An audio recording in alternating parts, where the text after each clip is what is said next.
Hello, recappers. Today's movie starts with Jeanne, the daughter of a monk and a cook, who was destined for a life among the lower-class people. Her mother raised her alone while working for a kind man who took them in and allowed them to stay with him. He welcomed Jeanne into his circle and encouraged her thirst for knowledge. Soon after, he paid for her to join a monastery to protect her from the harsh world, where young girls like her often face difficult choices. At the monastery, Jeanne grew up and realized that this life was not for her. She found comfort in books, but one day she stumbled upon an inappropriate book and was caught reading it by the river. The head of the monastery labeled her as corrupted and sent her away. After she was expelled, her mother and the kind man who had sheltered them came to take her back. Back at home, Jeanne continued her close relationship with the kind man until one day his wife became worried that her husband might be influenced by Jeanne, who had grown into a beautiful young woman. The wife framed Jeanne and her mother for stealing and used it as an excuse to drive them out. Jeanne and her mother then made their way to Paris to start a new life. In Paris, Jeanne met an old rich widow with 2 sons and became her reader. Over time, Jeanne was educated enough to stand on an equal level with members of high society. However, she was later driven from the widow's house after it was discovered that she had slept with both sons. Still, Jeanne realized that she could be a free woman in this type of society. Years passed, and she learned how to use her beauty and charms to lure rich and powerful men. At an exotic villa, Jeanne met a wealthy man named Dubarry, who immediately fell for her and took her in. While living with him, she became an attraction for his rich and influential guests, one of whom was a duke. The duke saw her and was immediately charmed.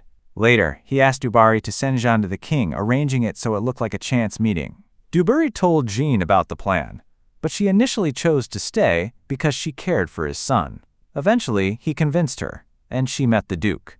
The duke offered her a chance to change her life by being introduced to the king. He asked her what kind of life she wanted, and Jeanne replied that she didn't want to end up like her mother, a cook. They agreed, and the duke seduced her. At the palace, Jeanne stood in line with the other royals as the king made his entrance. Their plan worked.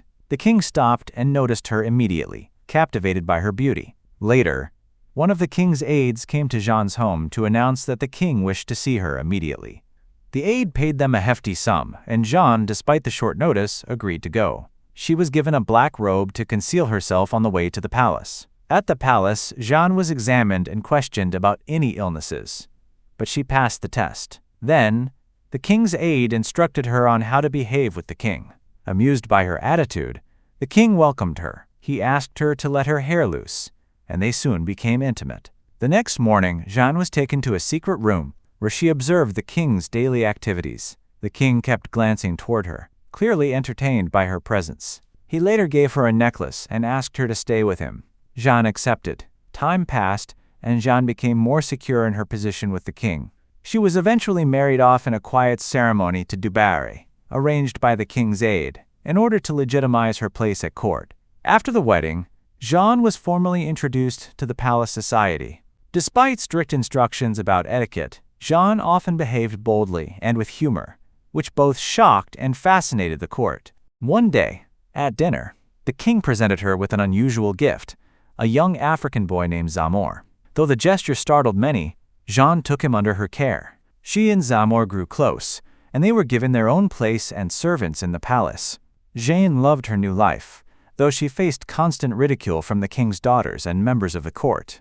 Despite opposition, Jeanne remained the king's favorite. She built a life of comfort and influence, with Zamor always by her side. She shocked people with her unconventional behavior, such as dressing as a man during outings, but she was adored by the king nonetheless. Over the years, Jeanne's bond with the king deepened. She was both envied and despised by the court, but she continued to hold her position. Eventually, however, tragedy struck. The king fell ill, and Jeanne's glittering world began to darken. He was seen by various doctors, and they soon determined that he had contracted smallpox.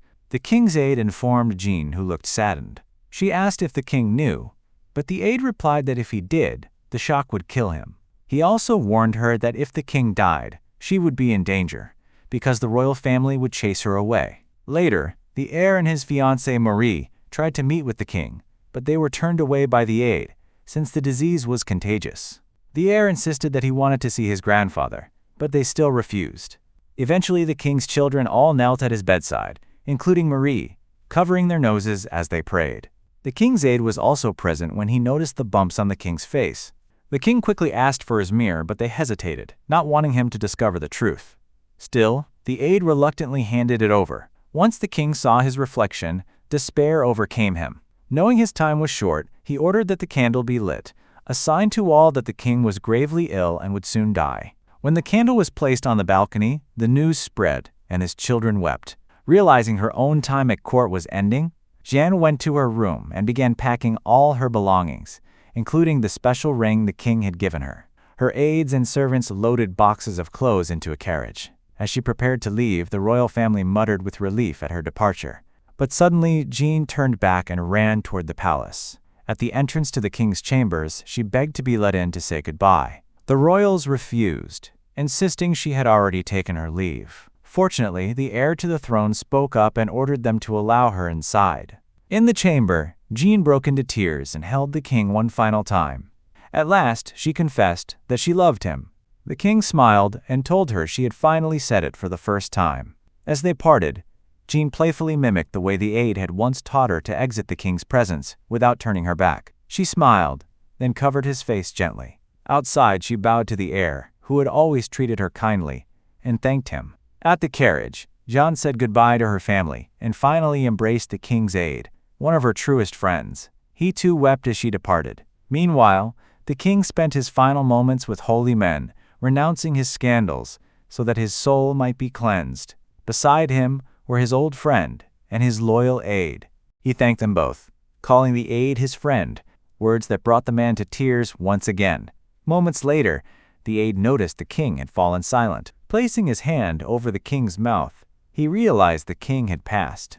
Somberly, he rose and announced the death to the royal family, who collapsed in grief. The ceremonial candle was then extinguished on the balcony, signaling to all that the king was gone. The people below bowed, removed their hats, and paid their respects.